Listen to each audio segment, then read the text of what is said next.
Et qui a payé le prix? Jésus de Nazareth. On peut continuer. Jésus lui-même. Regardez ce qu'il dit. Acte 22, 7 à 8. Là, c'est l'apôtre Paul qui donne son témoignage. Et il parle de sa rencontre avec Jésus. Vous savez que Paul a dit, moi, ce que je recherche par-dessus tout, c'est l'excellence de la connaissance de Jésus.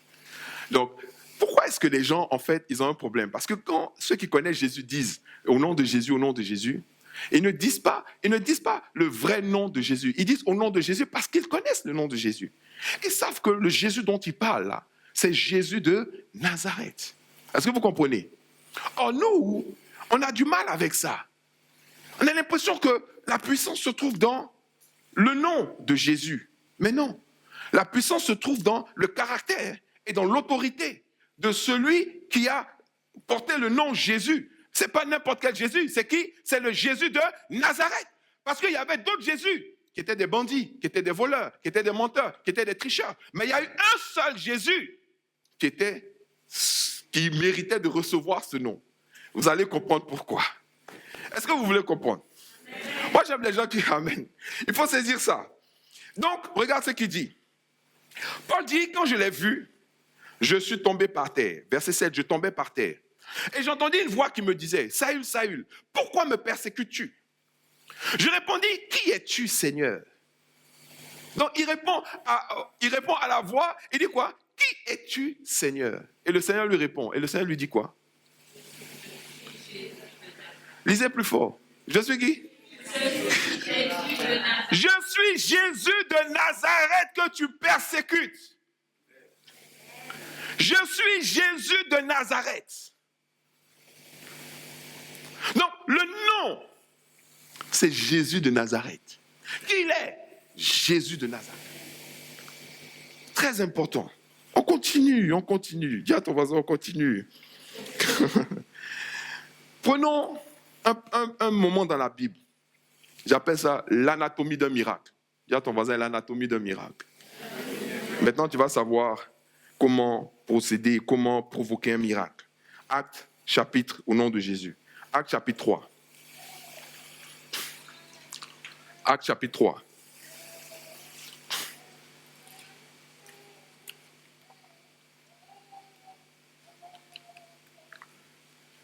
Vous voulez avoir le comment, n'est-ce pas?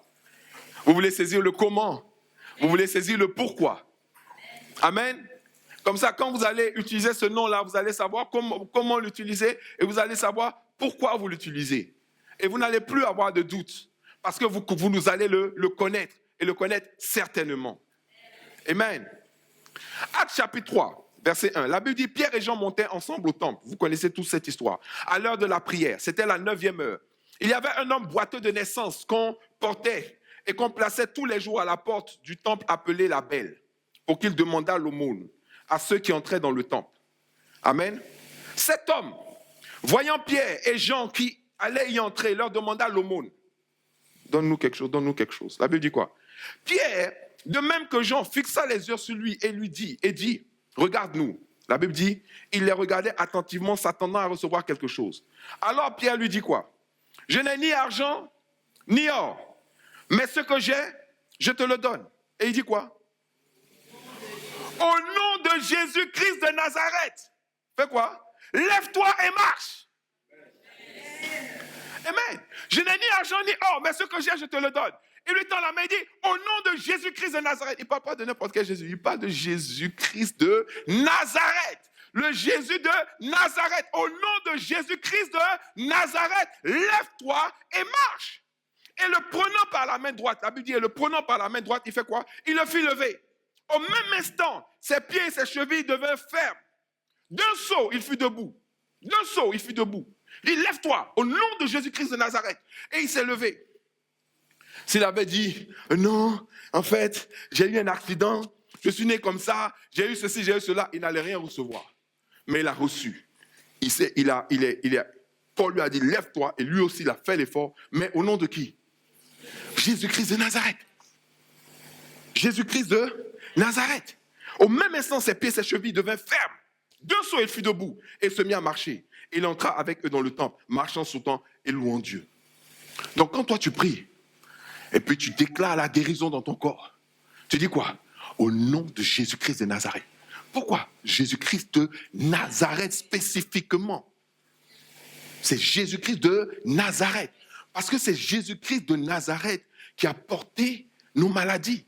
La Bible dit qu'il était brisé pour nos iniquités, pour nos péchés, brisé pour nos iniquités. Le châtiment qui devait tomber sur nous est tombé sur lui. Et par ses meurtrissures, nous avons été guéris. Donc on a été guéris par les meurtrissures de Jésus de Nazareth. Le seul qui a le pouvoir de nous guérir de toutes ces maladies, c'est Jésus de Nazareth. Parce qu'il a reçu 39 coups de fouet avant d'être crucifié. Et à chaque coup de fouet que les gens lui donnaient, il était en train de prendre une maladie. À chaque coup, l'OMS a répertorié 39 maladies principales.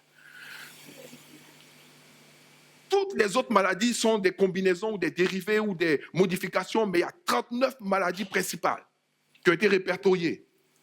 Et les Romains, ils avaient fait des statistiques. Ils voyaient que quand ils donnaient 40 coups aux gens, les gens mouraient. Donc, ils se sont dit 40 coups, c'est la mort assurée. Donc, on va s'arrêter à 40 coups moins 1. C'est pour ça qu'ils ont donné exactement 39 coups. Et Jésus de Nazareth a reçu les 39 coups avant d'être mis sur la croix. Et lorsqu'on l'a mis sur la croix, il était en train de prendre nos péchés et nos iniquités. Et le gouvernement de l'époque a reconnu cela et ils ont mis sur la croix Jésus de Nazareth, roi des Juifs. Donc ce n'est pas un nom qui est venu, c'est un nom qui est... Oh my God, je crois que tu commences à comprendre. Alléluia. Ce n'est pas un nom qui est venu, c'est un nom qui est élevé. C'est pour ça qu'il dit, il y a une choix, machin, ça n'a pas de sens. C'est pour ça que Jésus dit que celui qui veut me suivre renonce à lui-même, porte sa croix et me suive. Parce que pour que tu puisses le suivre, il y a un prix à payer. Romain dit quoi? Que si vous souffrez avec moi, vous serez glorifiés avec moi. Il y a un prix à payer. Tu es élevé parce que tu as bâti une entreprise multinationale. Mais tu as payé le prix pour ça. On ne t'a pas donné. Tu es élevé parce que le plus grand hôtel du monde porte ton nom. Tu as payé le prix pour ça. On ne t'a pas donné. Tu es élevé parce que tu as fait la plus grande croisade d'évangélisation que le monde ait connue. Les gens n'ont pas organisé, puis on est venu mettre ton nom dessus. Tu as payé le prix pour ça. Tu es élevé parce qu'on dit oui, il a guéri des malades. Mais tu as payé le prix pour ça. Tu n'étais pas en train de danser en boîte de nuit et puis tu es sorti pour guérir les malades. Est-ce que je parle à quelqu'un? Les grandes choses ne vont pas vous arriver parce que vous dites au nom de Jésus, au nom de Jésus, au nom de Jésus. Non, les grandes choses vont vous arriver parce que vous allez connaître Jésus. Mais quel Jésus? Jésus de Nazareth. Celui qui a grandi, celui qui a souffert, celui qui a payé le prix. Et il y a un prix qu'on paye. Et vous allez voir encore, parce que Jésus a payé le prix. Et c'est écrit dans la Bible clair, noir sur blanc, sauf qu'on ne le voit pas. Mais tu vas le voir.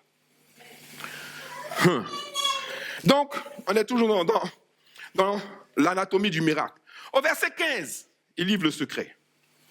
Il dit, parce que les gens étaient étonnés. Regardez au verset 12. La Bible dit, Pierre, voyant cela, dit au peuple, hommes israélites, pourquoi vous étonnez-vous de cela? Donc les gens étaient étonnés du miracle qu'il avait fait. Il leur dit, mais pourquoi vous étonnez-vous de cela? Pourquoi avez-vous les regards fixés sur nous?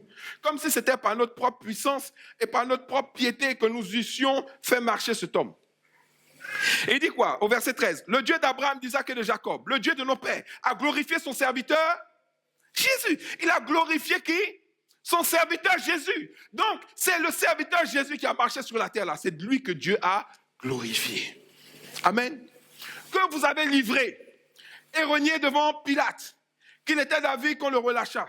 Vous avez renié le saint et le juste, et vous avez demandé qu'on lui accordât la grâce d'un meurtrier. Mais, il dit, vous avez fait mourir le prince de la vie, que Dieu a ressuscité des morts. Nous en sommes témoins. Maintenant, il livre le secret. Qu'est-ce qu'il dit au verset 16? C'est par la foi. En quoi? Oh, est-ce que vous suivez? C'est par la foi, hein? Plus fort. C'est par la foi. C'est par la foi. C'est par la foi en son nom. C'est par la foi en son nom. Que quoi? Que son nom a fait quoi? A raffermi celui que vous voyez et connaissez. Qu'est-ce qui a raffermi celui que vous voyez et connaissez? Ce n'est pas la foi en Jésus. Il le dit, c'est la foi dans le nom de Jésus. Et le nom de Jésus, c'est Jésus-Christ de Nazareth. Donc, en d'autres mots, quand il a pris la main du paralytique et il a dit, au nom de Jésus-Christ de Nazareth, lève-toi et marche. Les jambes du paralytique, là, ont entendu l'ordre qui leur a été donné à cause du nom de Jésus-Christ de Nazareth, sachant que ce nom-là a autorité sur eux. Et c'est en ce nom-là, la force est venue dans ses jambes et il a pu se lever et il a pu marcher. Donc, vous voyez comment le miracle s'est opéré. Il dit, c'est la foi en lui qui a donné à cet homme cette entière guérison en présence de tous. Amen. La foi en son nom. Tournez une page, allez dans Actes chapitre 4, verset 10. Actes 4, 10. Il dit quoi? Sachez-le tous, et que tout le peuple d'Israël le sache. C'est le nom de Jésus-Christ de Nazareth que vous avez crucifié. Donc là, il spécifie. Il dit quoi? C'est le nom de Jésus-Christ de Nazareth que vous avez crucifié. Et que Dieu a ressuscité des morts. Donc, ce n'est pas n'importe quel. C'est celui que vous avez crucifié et que Dieu a ressuscité des morts. C'est par lui que cet homme se présente en pleine santé devant vous. Amen. Donc, quel est le nom? Jésus-Christ de Nazareth. On n'a pas fini. Pourquoi? Mais on est presque à la fin. Pourquoi? Prenez maintenant, vous allez comprendre maintenant. Prenez Philippiens chapitre 2, verset 9. Philippiens 2, 9. On peut lire à partir du verset 4, parce qu'il nous donne l'exemple, justement. Amen. Que chacun de vous, au lieu de considérer ses propres intérêts, considère aussi ceux des autres. Ayant en vous les sentiments qui étaient en Jésus-Christ, lequel existant en forme de Dieu n'a point regardé comme une proie arrachée d'être égal à Dieu, mais s'est dépouillé lui-même en prenant une forme de serviteur et en devenant semblable aux hommes, et ayant paru comme un simple homme. La Bible dit quoi? Il s'est humilié lui-même, se rendant obéissant, dit obéissant, se rendant obéissant jusqu'à la mort, même jusqu'à la mort de la croix. Amen. Parce que c'était une chose de mourir, de se rendre obéissant jusqu'à la mort. C'est une autre chose d'être obéissant jusqu'à la mort de la croix. En d'autres mots, qu'est-ce que ça veut dire? Dieu lui a dit, tu vas mourir pour moi. Tu vas mourir pour pouvoir sauver les hommes. Et il dit, mais je dois mourir pour ça? Il dit oui. Ok, qu'il me soit fait selon ta volonté. Mais de quelle mort je vais mourir? Est-ce que c'est un accident? Ou bien les gens vont m'assassiner? Ou bien ça sera une guerre? Ou ça sera quelque chose? Il dit non, tu vas mourir à la croix. Et il a dit, qu'il me soit fait selon ta volonté. J'accepte. Il a été quoi? Obéissant jusqu'à la mort. Quel était le problème d'Adam? La désobéissance. Adam, Dieu lui a dit, tu peux manger de tous les arbres du jardin, tu ne mangeras pas de cet arbre. Il a mangé. Dieu lui a dit, tu vas mourir à la croix. Il a accepté, il est parti à la croix. Donc, il a obéi à Dieu. Et son obéissance là, l'emmenait jusqu'à la croix, jusqu'à mourir à la croix. Il a accepté cela. Amen. Donc, vous voyez, l'élévation du nom, ce n'est pas l'obéissance. Qu'est-ce que Dieu a dit à Abraham? Quitte la maison de ton père, quitte ta famille, quitte ta patrie, va dans un endroit que je te montrerai. Il ne lui a pas montré l'endroit avant. Et il lui a dit, va. Et il est parti. Et qu'est-ce qui s'est passé? Dieu l'a élevé. Pourquoi? Parce qu'il a obéi. David passait par là. Il a vu Goliath qui est en train d'insulter l'armée de l'Éternel. Dieu dit à David, va régler le problème de ce type-là. Il aurait pu dire, mais il y a tous les guerriers là qui sont là, les grands généraux, tout ça. Pourquoi ça lui-même ne va pas? Mais il a fait quoi? Il s'est humilié, il a accepté. Et puis il a fait quoi? Il a obéi. Il est allé, il a tué Goliath. Dieu a élevé son nom. Amen. Quand tu obéis, Dieu fait quoi? Il élève ton nom. Quand tu désobéis, il abaisse ton nom. Il élève, il abaisse. Il élève, il abaisse. Donc l'obéissance va amener l'élévation. La désobéissance va amener la régression, la chute, la descente. C'est pour ça qu'on parle de la chute d'Adam. L'homme a chuté dans le jardin d'Éden. Donc à chaque fois que tu es confronté à la parole de Dieu ou à une direction de la part de Dieu, quand tu obéis, voyez, regardez, Moïse, les Égyptiens, l'armée de Pharaon venait contre eux. Le peuple était derrière lui, face à la mer. Devant lui, il y avait l'armée de Pharaon. Derrière lui, il y avait la mer. N'est-ce pas? Maintenant, Dieu lui dit, lève ton bâton au-dessus de la mer et frappe la mer. Moïse aurait pu dire, mais il fait ça pourquoi? Moi, je n'ai jamais vu de suite là. Va dire à Emmanuel Macron que machin. Tu as dit, pourquoi?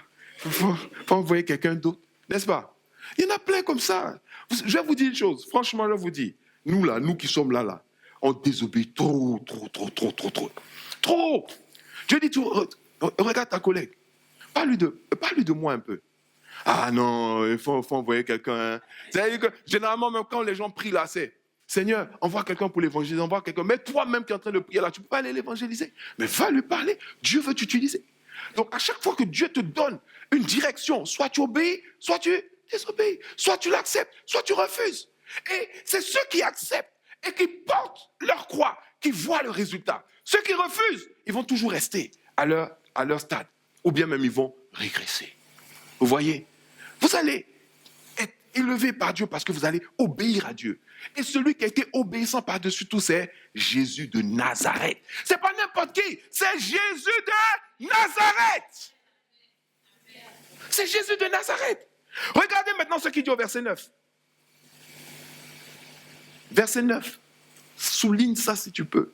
Si tu as une Bible en papier, mais comment on appelle ça, le marqueur jaune, et puis tu soulignes avec le rouge, et puis tu mets une croix devant. Philippiens 2,9. La Bible dit quoi? C'est pourquoi Dieu a fait quoi?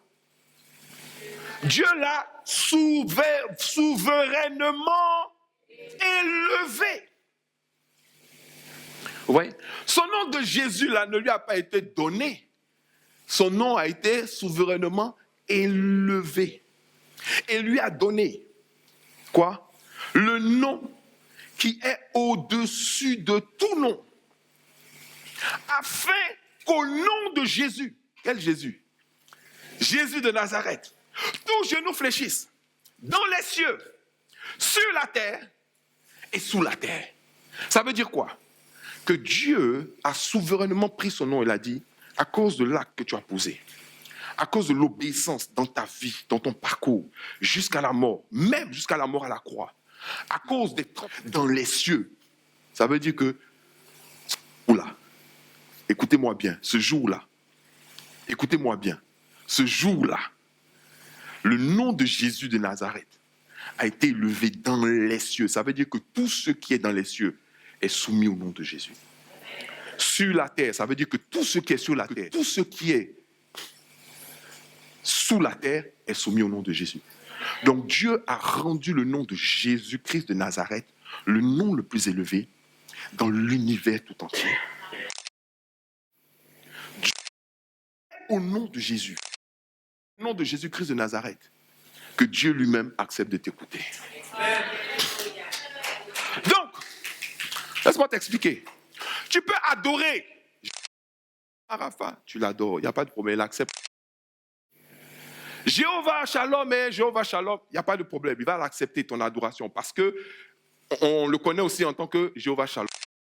Décider que un nom va être le nom le plus élevé de tous les noms dans l'univers et que ce nom-là, c'est Jésus-Christ de Nazareth. Amen. C'est venu en même temps, ça a pris le dessus sur Abraham, Abraham. On a dit le Dieu, sinon on va dire quoi? Et quand Dieu lui-même s'est présenté, il a dit, je suis le Dieu d'Abraham, d'Isaac et de Jacob. Ça veut dire que c'est un nom de Dieu aussi. Sauf que Dieu a mis le nom de Jésus de Nazareth à quel niveau? Alléluia! Au-dessus. Donc, quand tu connais ce nom-là, tu connais le nom. Est-ce que tu me suis? Quand tu connais ce nom-là, tu connais le nom. Parce que tu connais l'histoire à travers le nom. Tu connais ce nom. Quelqu'un va me dire, ah, pasteur, est-ce que c'est vrai? Est-ce que c'est vrai? Je vais vous dire quelque chose. Comme je l'ai dit, dans l'élévation, il y a une notion de processus. Il y a un processus. Étudiant, stagiaire, chef, directeur, PDG. Le même nom, mais il y a une élévation. Il y a une notion de territoire. Le PDG de Apple ne peut pas dire à un employé de Facebook, fais ceci. Non, pourquoi? Parce que lui, il est PDG de Apple. Il n'est pas PDG de Facebook.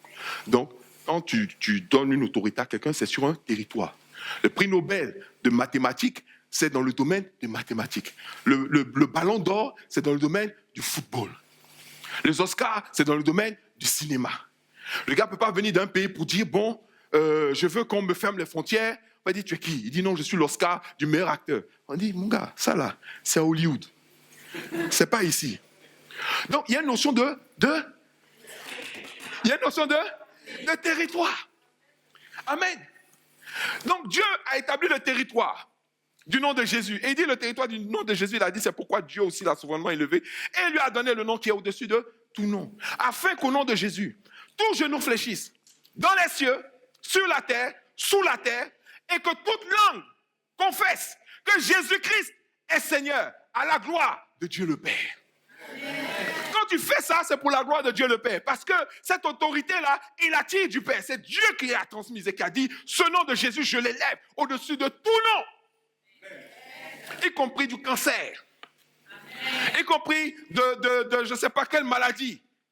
Y compris de quel problème, de quelle situation. Il dit, ce nom-là, je l'élève. Et puis le territoire, il est infini.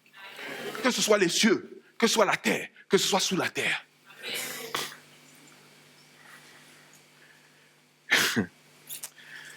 Aïe, aïe, aïe. À quel moment cela s'est passé? Parce que l'enseignement, pour que vous puissiez le saisir, vous devez le comprendre. À quel moment cela s'est passé? Prenez Jean, chapitre 20, versets 15 à 17. Jean, chapitre 20, versets 15 à 17.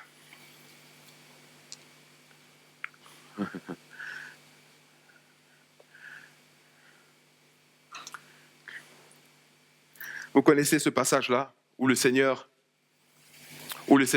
parle ce passage parle en fait de la résurrection de Jésus. Au verset 11, la Bible dit, « Cependant, Marie se tenait dehors auprès du sépulcre et pleurait.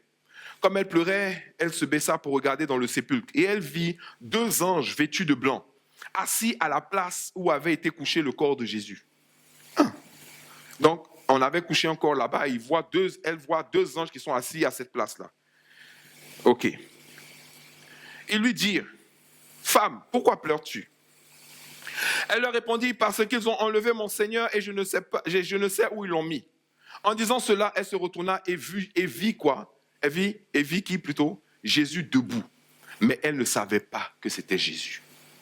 Jésus lui dit, « Femme, pourquoi pleures-tu? Qui cherches-tu » Elle, pensant que c'était le jardinier, lui dit, « Seigneur, si c'est toi qui l'as emporté, dis-moi où tu l'as mis et je le prendrai. » Donc, elles étaient toujours dans la pensée que Jésus était mort, Jésus de Nazareth était mort, qu'il fallait le prendre et tout ça. Maintenant, Jésus lui dit, « Marie ». Donc, il lui a parlé avec la voix du Seigneur. « Marie ». La Bible dit, elle se retourna et lui dit en hébreu, « Rabouni », c'est-à-dire maître. Pourquoi? Parce qu'elle l'a reconnu. Mais elle a reconnu qui? Jésus de Nazareth. Alléluia. Elle a reconnu Jésus de Nazareth.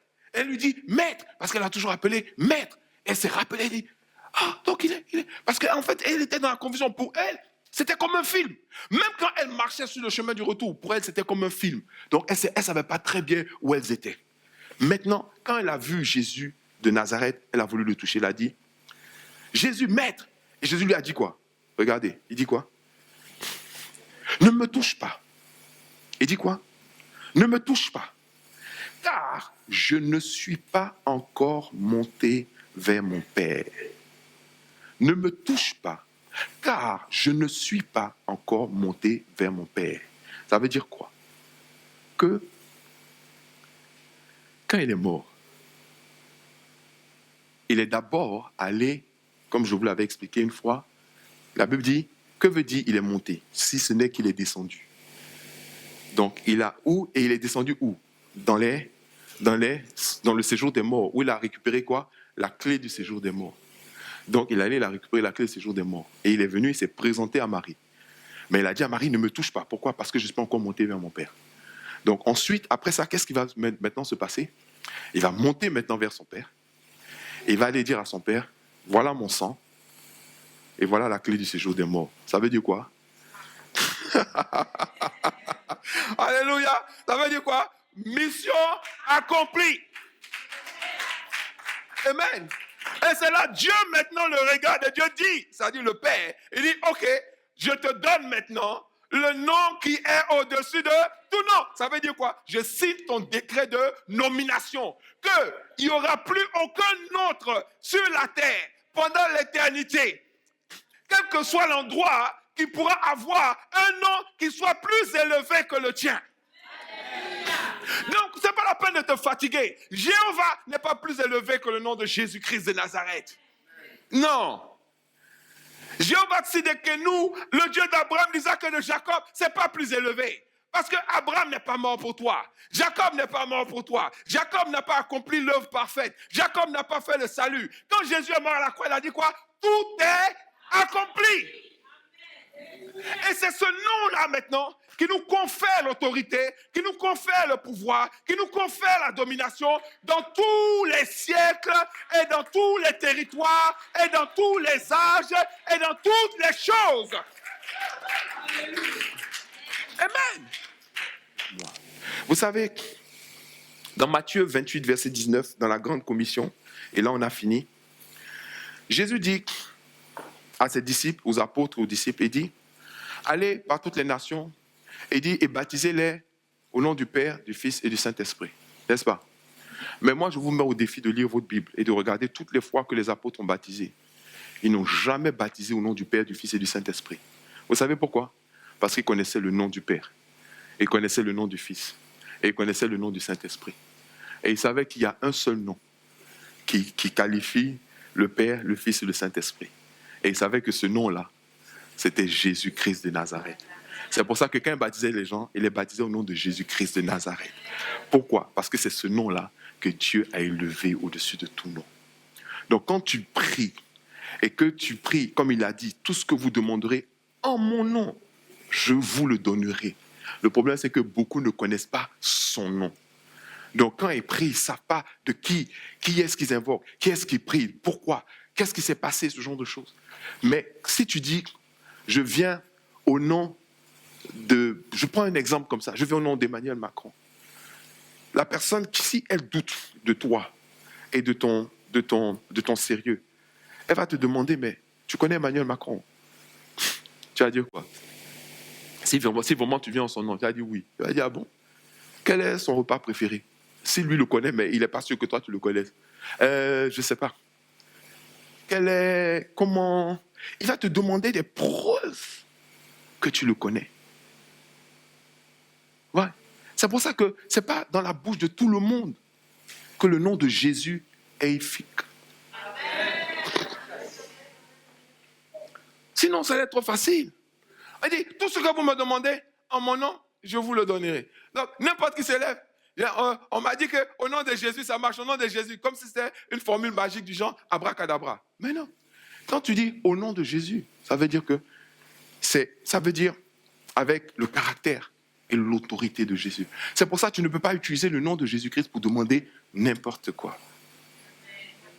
Parce que tu sais que ça ne va pas avec son caractère. Alléluia. Au nom de Jésus-Christ.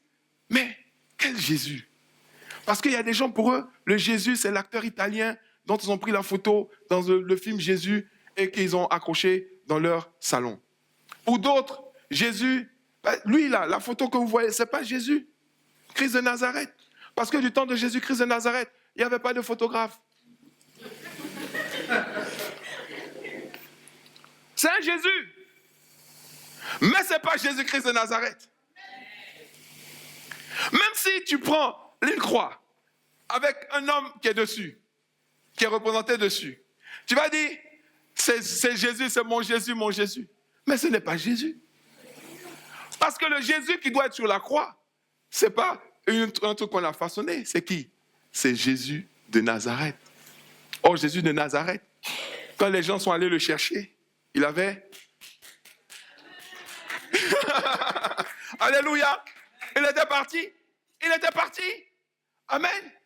Il était parti. Il a dit, ne me touchez pas, je dois aller voir mon père d'abord. Après, il est revenu, après avoir vu son père. Mais quand il est revenu après avoir vu son père, il leur a dit, il dit, maintenant, tout pouvoir m'a été donné. Il dit quoi? Tout pouvoir m'a été donné. En réalité, le mot qui est traduit par donné, ça a été transféré, transmis. Dieu m'a transmis tout pouvoir.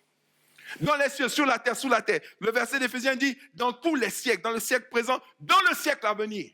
Ça veut dire que même quand tu vas arriver au ciel, le nom le plus élevé, c'est le nom de Jésus-Christ de Nazareth.